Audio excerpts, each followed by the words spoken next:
ಮದ್ರಸಾದಲ್ಲಿ 150 ಜನ ಈಗ ಸೇಫ್ ಆಗಿದ್ದಾರೆ. ಮುಂಡಕೈನ ಮದ್ರಸಾದಲ್ಲಿ ಮುಂಡಕೈನಲ್ಲಿ 50 ಮನೆಗಳು ಧ್ವಂಸವಾಗಿ ಹೋಗಿದೆ ಅಂತ. 50 ಮನೆಗಳು. ಸೊ 150 ಜನ ಸಿಕ್ಕಾಕೊಂಡಿದ್ದಾರೆ. ಅವರು ಮದ್ರಸಾದಲ್ಲಿ ಇರೋದ್ರಿಂದ ಸೇಫ್ ಆಗಿದ್ದಾರೆ ಈಗ ಸದ್ಯಕ್ಕೆ. ಅಲ್ಲಿ ಏನೂ ಆಗಿಲ್ಲ ಡ್ಯಾಮೇಜು, ಹಾಗಾಗಿ ಸುರಕ್ಷಿತವಾಗಿದ್ದಾರೆ. ಅದೆಷ್ಟು ಗಟ್ಟಿಯಾಗಿದೆ ಗೊತ್ತಿಲ್ಲ ಮದ್ರಸಾ, ಅಲ್ಲಿ ಏನಾಗ್ಬಿಡುತ್ತೋ ಪರಿಸ್ಥಿತಿ ಅಂತೇಳಿ. ಅಲ್ಲಿಂದ ಸುರಕ್ಷಿತವಾಗಿ ಬೇರೆ ಕಡೆಗೆ ಸ್ಥಳಾಂತರಿಸ್ಕೊಳ್ಳಿ ಅದೇ ಊರಿನಲ್ಲಿದ್ದರೆ ಅವರು. ಕಾರಣ ಈಗ ಅಲ್ಲಿ ಮಣ್ಣು ಸಡಿಲವಾಗಿಬಿಟ್ಟಿರುತ್ತೆ ಇಡೀ ಊರಿನಲ್ಲಿ. ಆ ಥರ ಆದಾಗ ವೈಬ್ರೇಷನ್ ಅಂತೂ ಕ್ರಿಯೇಟ್ ಆಗಿರುತ್ತೆ ಗ್ರೌಂಡಲ್ಲಿ.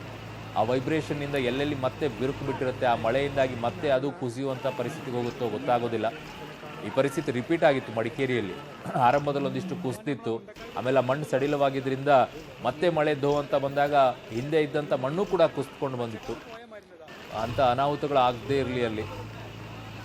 ಈಗ ನಮ್ಮ ಪ್ರಮುಖವಾಗಿ ಆಗಬೇಕಾಗಿರುವಂಥ ಕೆಲಸ, ನಮ್ಮ ರಾಜ್ಯದಿಂದ ಯಾರ್ಯಾರು ಹೋಗಿದ್ದಾರೆ ಅನ್ನುವಂಥ ಇನ್ಫಾರ್ಮೇಷನನ್ನು ರಾಜ್ಯ ಸರ್ಕಾರ ತಗೊಳ್ಬೇಕು. ಅಲ್ಲೇನಾದರೂ ನಮ್ಮ ರಾಜ್ಯದಿಂದ ಹೋಗ್ಬಿಟ್ಟು ಯಾರಾದರೂ ಏನಾದರೂ ಅನಾಹುತಗಳಾಗಿದೆಯಾ, ಅವರೇನಾದರೂ ಸಿಕ್ಕಾಕೊಂಡಿದ್ದಾರಾ, ಇಲ್ಲ ಏನಾದರೂ ಸಾವು ನೋವುಗಳಾಗಿದೆಯಾ, ಅವುಗಳ ಮಾಹಿತಿಯನ್ನು ಕೂಡ ರಾಜ್ಯ ಸರ್ಕಾರ ಪಡ್ಕೊಳ್ಬೇಕಾಗತ್ತೆ. ಈಗಲೇ ಇಮಿಡಿಯೇಟಾಗಿ ಗೊತ್ತಾಗೋದಿಲ್ಲ ಯಾರ್ಯಾರು ನಮ್ಮ ಕರ್ನಾಟಕದವರು ಅಂತೇಳಿ. ಬಟ್ ಇಲ್ಲಿ ಯಾರಾದರೂ ಇದ್ದರೆ ಮಾಹಿತಿಗಳನ್ನು ಕೊಡಿ.